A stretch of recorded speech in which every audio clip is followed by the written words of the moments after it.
Gold lay hidden beneath the quiet soil of southeastern Australia, and when it was finally uncovered, it did not just change a landscape, it ignited a revolution that would reshape a continent.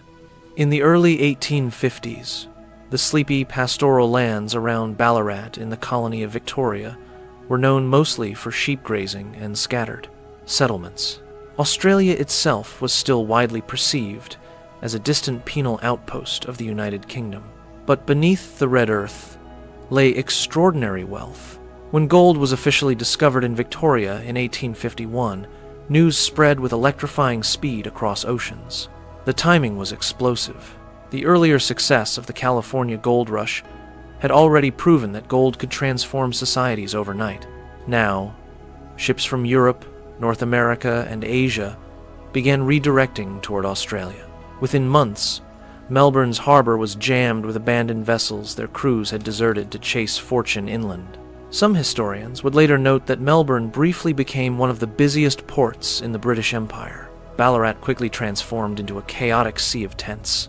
What had been quiet bushland turned into a booming goldfield of mud, noise, ambition, and desperation. Men from Ireland, England, Germany, Italy, and the United States worked shoulder to shoulder. Thousands of migrants also arrived from southern China, many from Guangdong province, bringing with them their own mining techniques, cultural traditions, and tightly organized communities. The gold fields were harsh and unforgiving. Winter rains turned the diggings into thick swamps. Summer heat baked the earth into cracked clay. Disease spread easily in overcrowded camps. Yet hope burned brighter than hardship. Some miners struck it rich overnight. Massive nuggets, including the legendary Welcome Nugget found near Ballarat in 1858, stunned the world with their size and value. But sudden wealth created tension. The colonial government imposed expensive mining licenses, requiring diggers to pay monthly fees whether they found gold or not. Police conducted aggressive license hunts, demanding to see permits at random and arresting those without them. Many miners felt exploited and voiceless. They were paying high fees but had no political representation. Tensions escalated into something unprecedented in Australian history.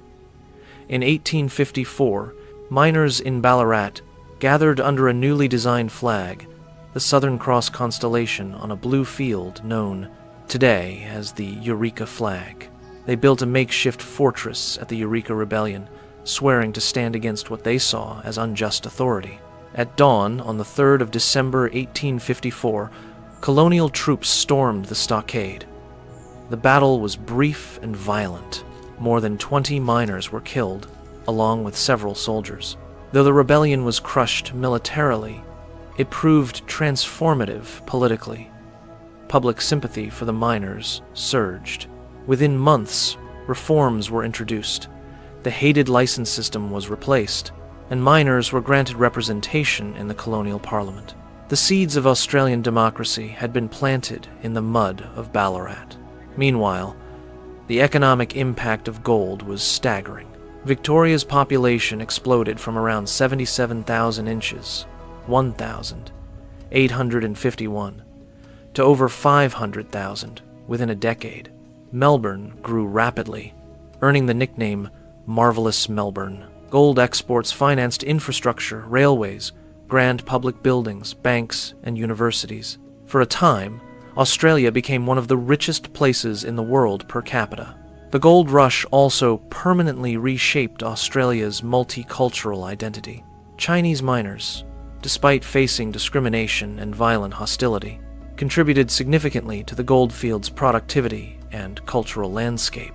European migrants brought political ideas from revolutionary movements across the continent. Americans introduced new mining technologies and democratic rhetoric. Australia was no longer simply a penal colony, it was becoming a global crossroads. Yet the rush was never purely romantic. Environmental destruction scarred the land. Forests were stripped for timber. Rivers were choked with sediment from mining runoff. Boomtowns rose quickly and collapsed just as fast when gold ran dry. Fortune favored only a fraction, Many miners returned home poorer than they arrived. By the late 1860s, surface gold had largely been exhausted, and mining became more industrialized. Corporations replaced individual diggers. Deep shaft mining required heavy investment and machinery. The era of wild tent cities slowly faded, but the legacy endured. The gold rush accelerated Australia's journey toward self-governance.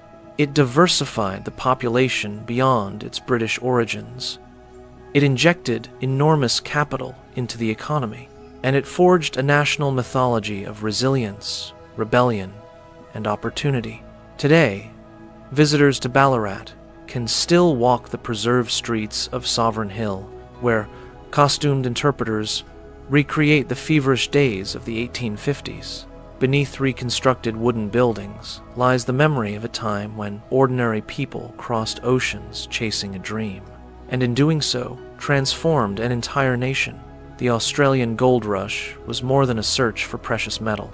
It was a crucible in which modern Australia was formed rich, not only in gold, but in diversity, democratic spirit, and ambition that reached far beyond its shores.